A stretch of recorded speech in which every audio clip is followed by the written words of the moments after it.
And time now for the good, the bad, and the ugly celebrity edition. Up first, the good. A big congratulations to John Luke Robertson, the Duck Dynasty star, marrying his fiancée, Mary Kate, during a ceremony at the Robertson family farm in West Monroe, Louisiana. More than 800 family and friends were there to celebrate. And the bad, rapper Diddy dropping it like it's hot and falling into a hole during a performance at the BET Awards. But he did not miss a beat, getting right back up and finishing the song. The hole not properly shut after being used by a previous performer. And the ugly, a cruel prank pulled on socialite Paris Hilton thousands of feet in the air.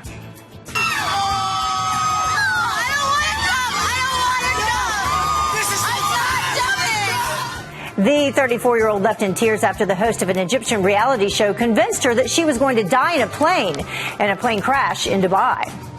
A shocking new report indicating the U.S. would be unprepared in the event of a chemical attack on the United States. The warning from a panel of biodefense comes as U.S. intelligence agencies raise concerns ISIS could be inching closer to chemical weapons stockpiles in Syria. The report finding a number of gaps in the nation's defenses, leaving us ill-equipped to handle the spread of a deadly virus, much less exposure to biochemical weapons. At the same time, experts are questioning the Obama administration's so-called light footprint strategy against ISIS and other extremists. One former administration Pentagon official saying, quote, U.S. counterterrorism policy has caused some intense backlash and has had a lot of unintended consequences. And a former Deputy Assistant Secretary of Defense for Afghanistan and Pakistan says what they are doing now is making it more likely that there will be a bigger, more disastrous catastrophe for the United States. This all sounds very scary, Tucker.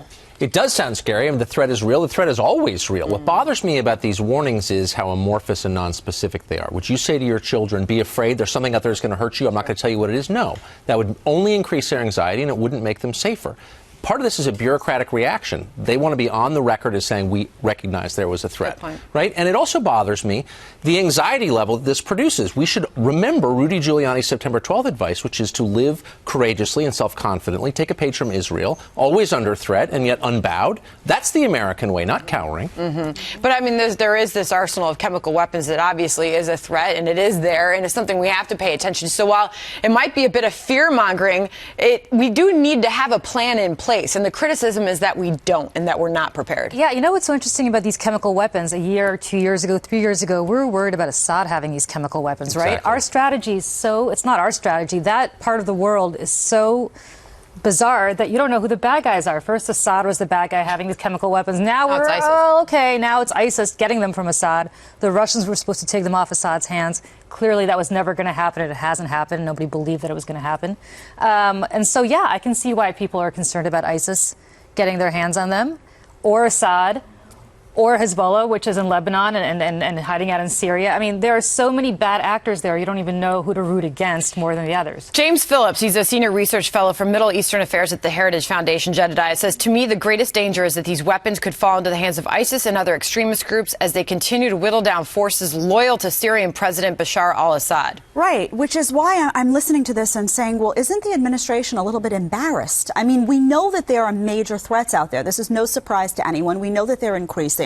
We know that we're watching segments about how there are warnings, 4th of July.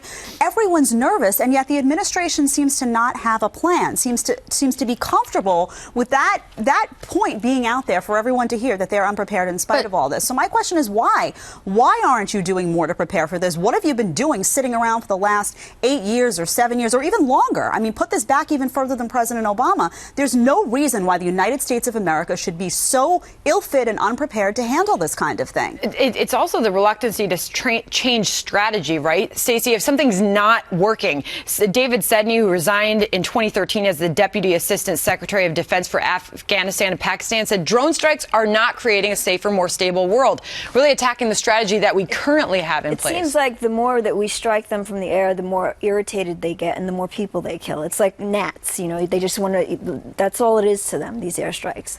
They are a imminent threat. We have to take them out. And now they're just walking around like the bully on the schoolyard, you know, because of all the success they've had in Egypt.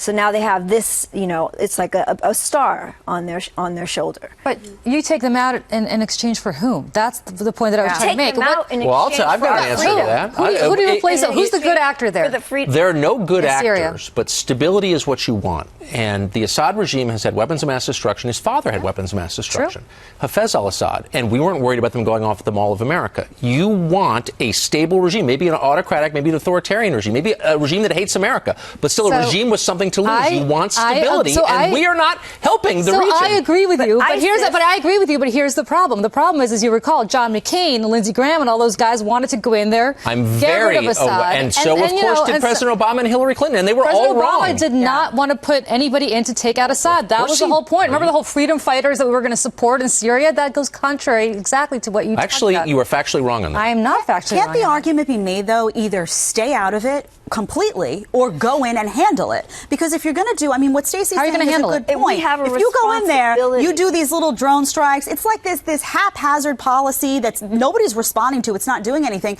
then why bother? Why bother? I'm not advocating for boots on the ground, but I'm saying it doesn't make any sense to go in there and do a little bit and then leave. So let me get this straight. Where are you going to go? Syria? You're going to go Lebanon? I would say stay out of it. I would say stay out of it. Unless you have a responsibility.